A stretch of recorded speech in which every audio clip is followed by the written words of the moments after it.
Bonjour, dans cette vidéo, je veux revoir avec toi le concept de l'aire totale d'un solide. Donc, tu te souviens que les solides, c'est des figures en 3 dimensions. Lorsque je vais aller chercher l'aire totale, c'est que je me demande quelle est la surface de papier que ça me prend pour envelopper mon solide. Donc, ici, j'ai un cube. Donc, lorsque je le forme, c'est comme si j'avais une boîte. Donc, le volume, ce serait ce que je peux mettre à l'intérieur. Et l'aire totale, c'est réellement lorsque je décompose mon solide, c'est quoi la surface que j'ai de besoin. Donc, quand je vais aller chercher mon aire totale, il faut que je tienne compte de ma décomposition. Donc, par exemple, ici, j'ai ma pyramide à base carrée. Bien là, pour aller chercher mon aire totale, je vais avoir besoin de mon aire du contour. L'aire du contour, on appelle ça l'aire latérale.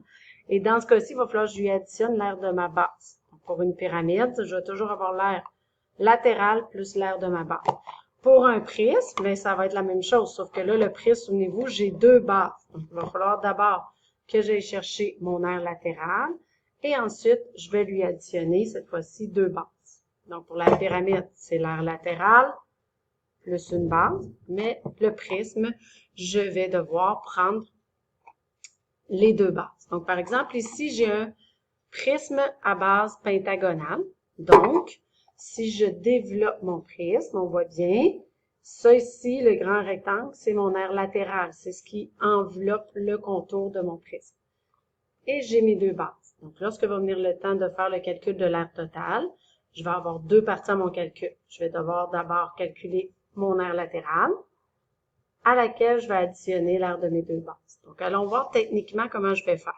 Donc, pour aller chercher l'aire totale, j'ai besoin de l'aire de toutes les surfaces, dont l'aire latérale qui est l'aire du contour, excluant les deux bases. Donc, quand je fais mon calcul en détail, je vais le faire selon les bases et ensuite l'aire latérale. Comme toujours en mathématiques avec Mme Couture, lorsqu'on utilise une formule, on l'écrit. Donc, ici, l'aire de ma base étant un pentagone, donc NCA sur 2. Donc, dans ta situation, ici, tu remplaces par les valeurs connues. Donc, le nombre de côtés d'un pentagone, c'est 5. Le C, c'est la mesure du côté, dans ce cas-ci, c'est 12. Et l'apothéose de ma base, c'est 8,3. Divisé par 2. Je fais le calcul. Donc, je prends ma calculatrice et j'effectue le calcul. 5 fois 12 fois 8,3.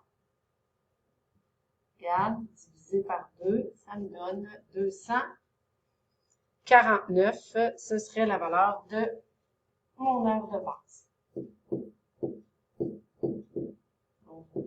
L'aire de ma base est 249. Ça, c'est l'aire juste d'un pentagone. Tantôt, il va falloir tenir compte qu'il y en a deux. L'aire latérale, donc dans ce cas-ci, ce serait l'aire du grand rectangle. Donc, base hauteur. La base étant le périmètre de ma base. Donc ici, mon aire latérale, ça va être égal, toujours la même chose. Le périmètre de ma base fois la hauteur. Donc, dans ce cas-ci, j'ai 5 côtés.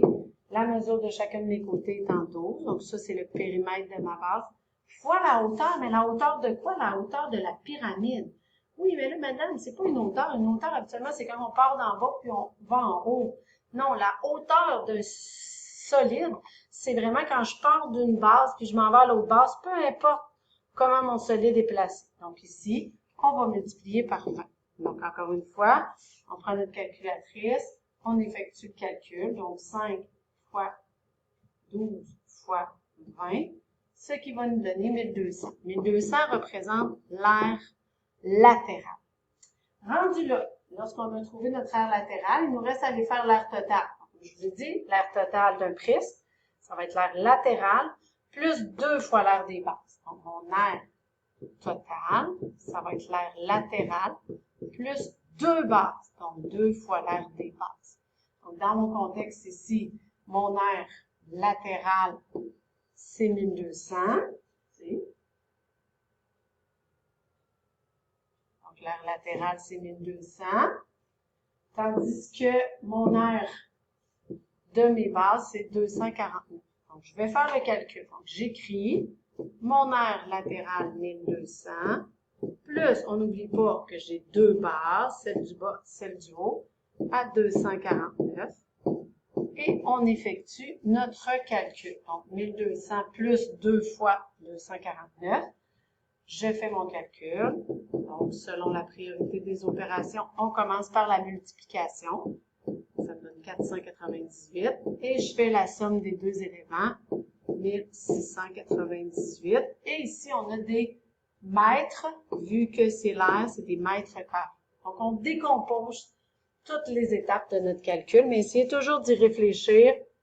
L'aire latérale et mes deux bases.